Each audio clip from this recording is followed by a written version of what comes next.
Hey, welcome everybody to week 3 of Sparkyz cast. This is going to be Sparkyz versus RoKAF Ace.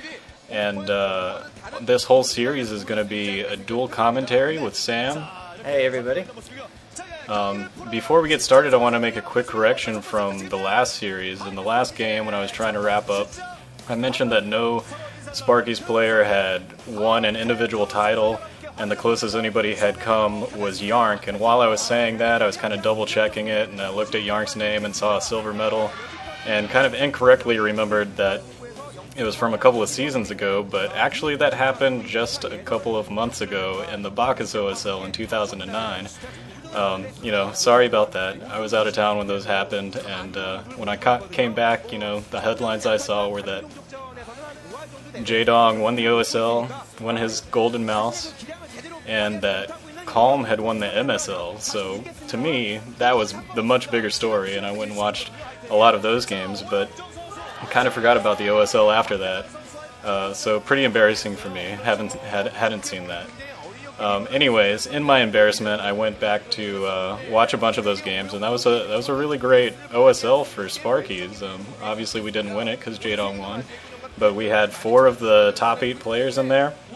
Lita, Gogo, Type B, and Yarnk all made it to the round of 8, so that's pretty excellent.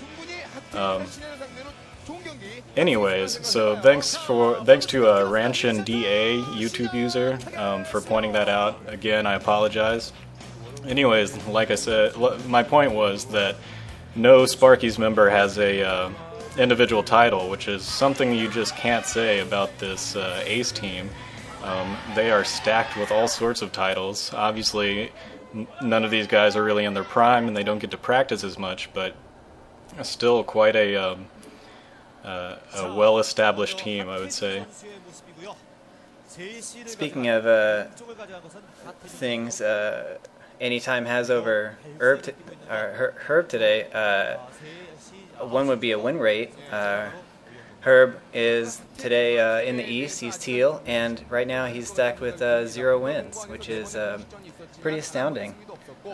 So it's going to be an interesting match, and then of course in the West we have his opponent in Brown, Anytime, and we're looking at, as you probably noticed already, a PvP match. Right, and Anytime, one of those people that has an OSL championship. And so this map that we're going to be playing on is Heartbreak Ridge, which is a map that I've really grown to like.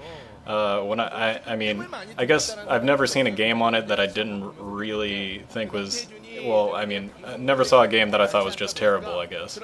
But my point was, when I very first looked at the map, just a picture of it, I thought it was just hideous.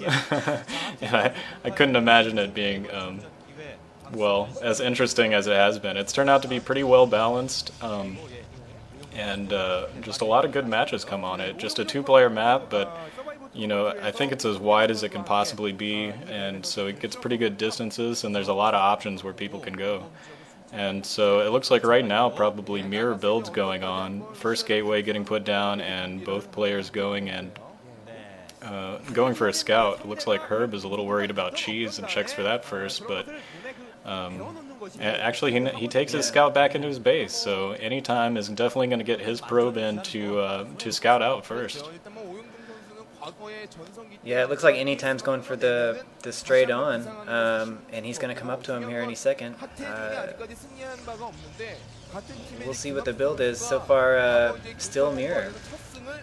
Yeah, it'll probably stay mirror. I mean, Protoss versus Protoss, you don't want to give your opponent any sort of advantage. This build order is pretty much as stable as it gets. I'm just gonna get a couple gateways. Oh, and we got a Manor Pylon going down for Anytime. It didn't look like he trapped any probes or delayed any mining, so kind of a failed Manor Pylon, I guess, by Anytime. So that's a little unfortunate for him, but at the very least, he's distracting and intimidating a probably already intimidated Herb. And now we see a quick counter come up and some hearts. Always nice. I'm sure they're paying attention to the hearts. Much love. You think that's for Herb or for Anytime? That's probably one of Herb's many girlfriends. Right, yeah. Herb is hugely popular among the Korean ladies. from what I've read.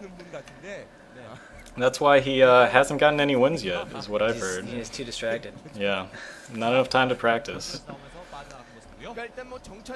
Anytime, of course, now has very little time to practice of his own, but that's because he's in the Air Force, defending the country and the world.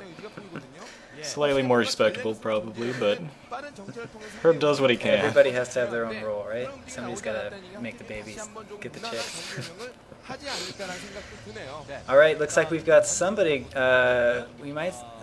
Is that Herb? I think. I think that's Anytime. He's bringing his probe back. Maybe he's checking for a hidden expansion, but he might actually go for his own. I can't imagine him doing that.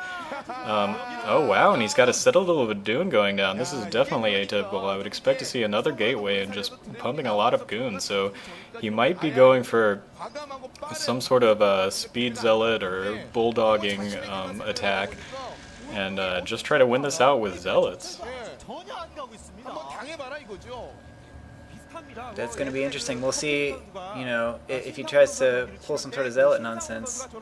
Yeah, I guess it's a lot of choke, especially early game. So I guess it's already too late to be bulldogging just because he's already got his cybernetics core and got. Oh wow, and we've got a Templar archives. Yeah, now we see where he is really going. So he'll probably get maybe some Templars, maybe we'll see some Side Storms over the natural expansion. Some DTs also might be really successful right now because Herb has no tech. He doesn't have a robotics facility, so it's going to be a long time before he could get any observers. Anyways, I think we're going to go ahead and break this video right now, and we'll find out what happens in just a minute.